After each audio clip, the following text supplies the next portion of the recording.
fantastic experience. And if you like being sweaty and cut and bruised and under a little bit of stress, very, very tired, then this is the vacation for you.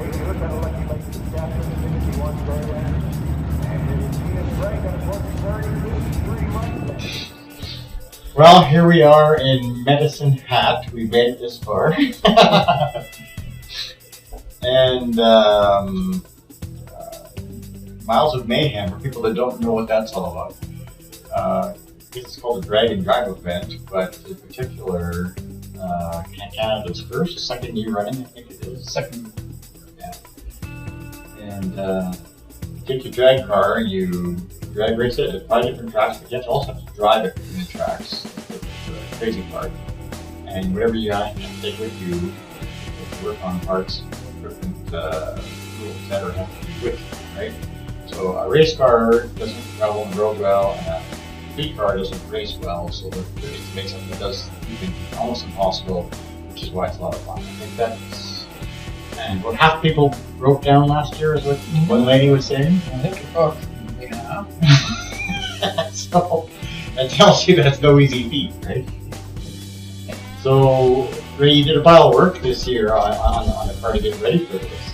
So you walk us through just what Bill did with the car. Oh, that would take a long time. But worked on electrical and fuel. Yeah. Oh, some gearing stuff, I guess, transmission, and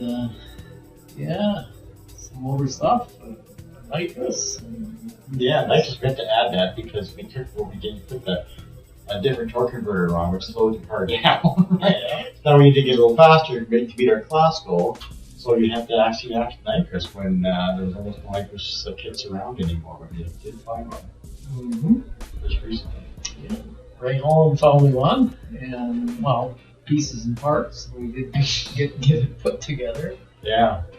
And we really don't know what it'll do because haven't been to a track that is properly practiced. So This is kind of new. a big variable. Yeah. We try and figure out how to get to exactly 7.5 seconds in the 8th mile. Anything you think before the race starts? Anything you think that might break down, or you think we're going to be good? Oh boy. Or put it this way: if one thing's going to break down, what do you think it might be? Just for posterity. Well, I think cooling is going to be a challenge with our temperatures. Yeah, plus 30 or more, so I think that might be a challenge. Yeah. Well, I look at the things that talk about being the most often the biggest problem is valve train. So I'll say something in the valve train will go wrong because in the first hour of driving, we'll turn that motor more than 3 years of racing. So somewhere in there, I think maybe anything. But we did a lot of work on that stuff to make it stronger. So brand new roller rockers and things. So tried to work on it. So that's what we think might happen. That's what driving is about.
Miles of Mayhem, turquoise Fairlane fans.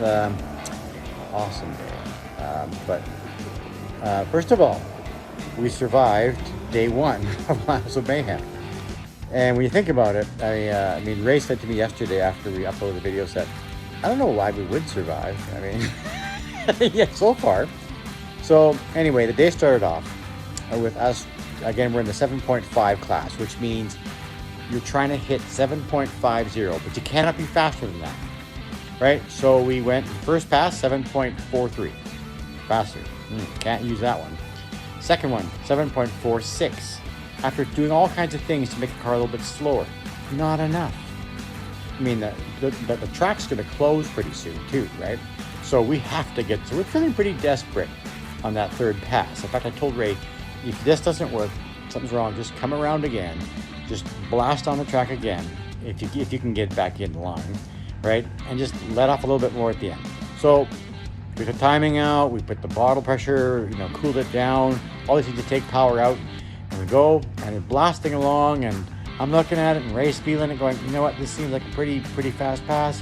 So he lets off a little bit at the end, and it ends up being a 7.53 pass, which you saw already in the video, probably. It's uploaded by Phil, I bet.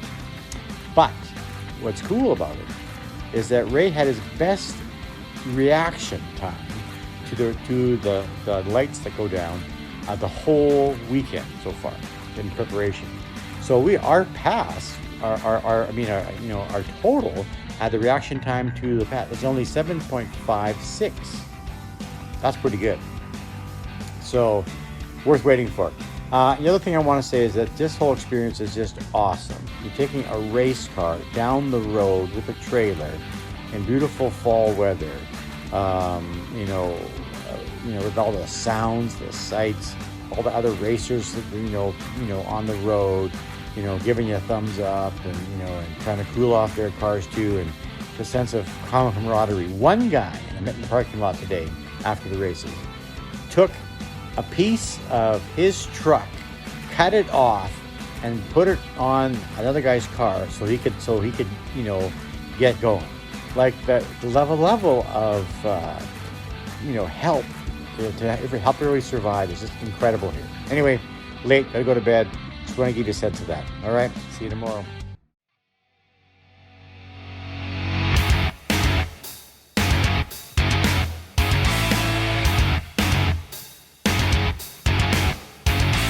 We're driving along and we meet this guy in a smart car, and he puts his arm out and gives us a thumbs up. And I wonder what the environmentalists think of this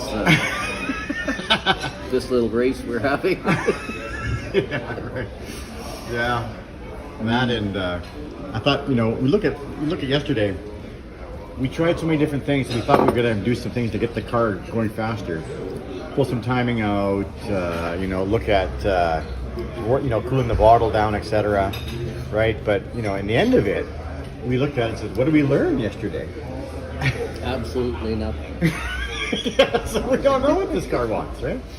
And now you're saying, the Saskatoon's a little bit faster typically than Swift Current we're used to running. So we're thinking about maybe just doing a run with just, only Gas. motor. Leave the nitrous in the trailer. Let's see what happens, eh? Mm-hmm. Make one pass, see what happens. Well, I mean, it's just a sense of accomplishment, I think, just from arriving here, right? And let's look out the window when we see some guys pulling by and going to the track already. And some guys working on his car out there, truck. Just something's going wrong. So, my goodness, it's a sense of accomplishment, but there's a long way to go. And there's a lot of that car still that's got old parts in it, eh? Mm-hmm. 1961 vintage? 1961. Yeah. So they've been around the block a few times, but only 59,000 original miles though in that car. So, and you're talking about the handling. How did you find the handling of the car? It drives just fine. Handles the bumps and steers good and floats down the road just like it should. Yeah. With all that noise. With all the noise, yes. You may not hear all the rattles and squeaks anyway. Yeah, we're not sure there's no rattles or squeaks. We just can't hear them. Yeah, that's right. Which suits us just fine, actually. we think it's going really well. So.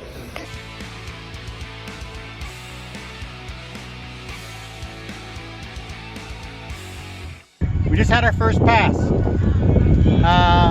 7.602, 0.21 reaction time. Not the one we want to keep, but it's possible to keep it if we have to. We had our first official real breakdown, something we never thought would break, and that's the shifter knob. So now we're going to try and JB weld it together and put the two fuel bits and tape, duct tape the crap out of it because they're rednecks, making this work, and see if we can get a better pass. Who knows? Stay tuned.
So yeah, thanks a ton. Let's get those crazy lanes back, everybody. We are on day number 4 of Miles of Mayhem. Hey guys, what's going on?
So we broke down.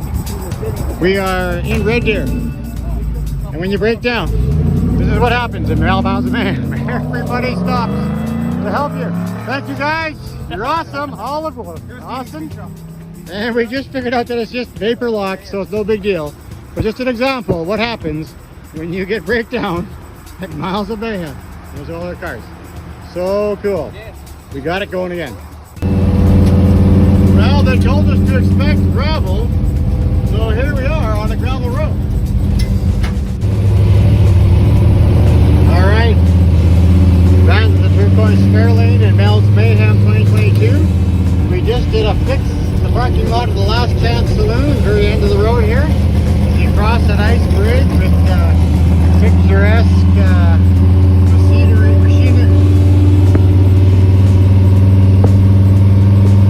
Beautiful scenery. Anyway, we had some plugs foul up and we had a piece of dirt from the gravel road stuck in one of our needles in the carburetor. So it was just gumming things up and it was just horrible. So we got that put together and now it idles properly again and put some new plugs in it because it's fouled some up. So good thing we brought some extra plugs, right Ray? Yeah. So anyway, beautiful territory around here. We're back on the road. Another 2.5 hours to go to Medicine Hat. And we'll see if we can make that. It's going to turn dark real soon here. So more Mayhemers coming down the road. See them in the butts. Yep. A couple of them camping back there. Just getting some some hot dogs in their bellies. Cool little, caves and things all along here. Beginnings of mine shafts and things. Pretty neat. Okay. So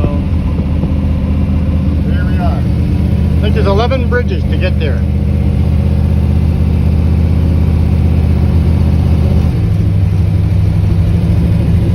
All made out of wood and steel sides.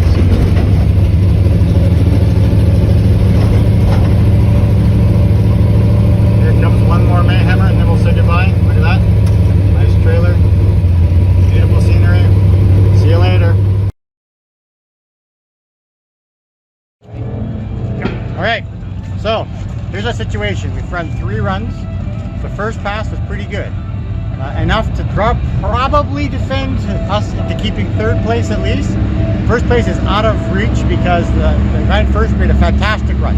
That's fine. He won last year. He's really good. He's got that automatic sort of Corvette thing going for him. But we're trying to defend 2nd place. The guy in 3rd made a really good pass, so we need to up our game a little bit, but we're out of nitrous. So what are we going to do? Talk to other Miles of Mayhemers. And sure enough, look what we got. A nice Zex bottle. It's got lots of nitrous in it, and it's nice and hot. It's going to produce lots of power. So here we go.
$238 gallons, he said.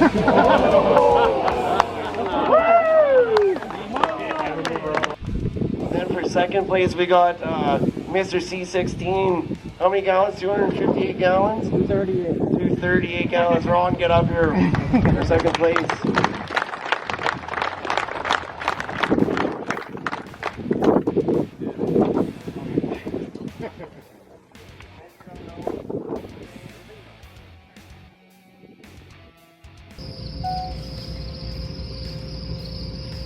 Okay, here we are. The car, as you can see, is tucked away in its usual home. We are on the farm in Lucky Lake.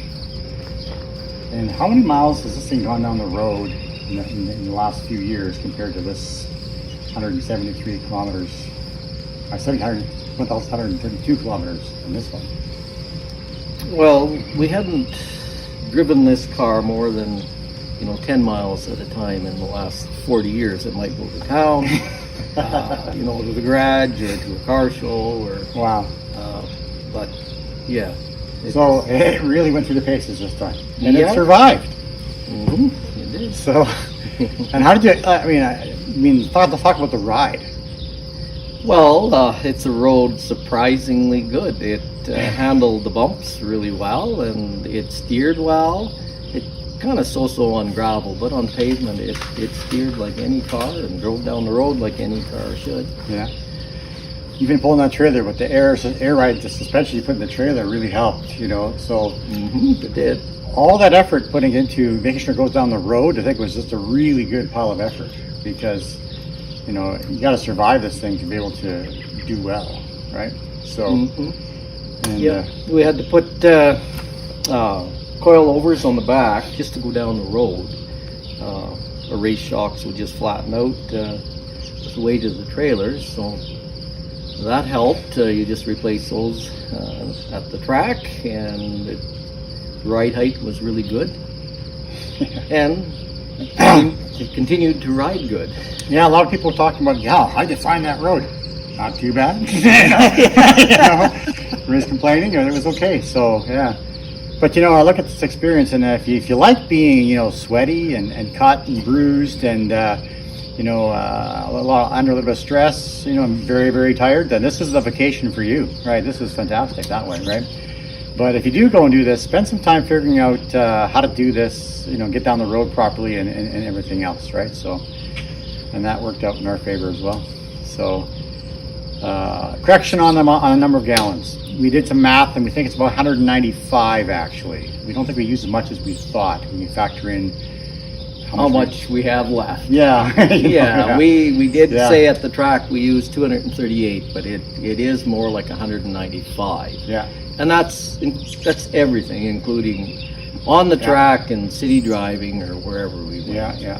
And getting lost once. Yeah, getting lost. Some of those kind of things as well. But it said to turn left. Yeah, right, anyway.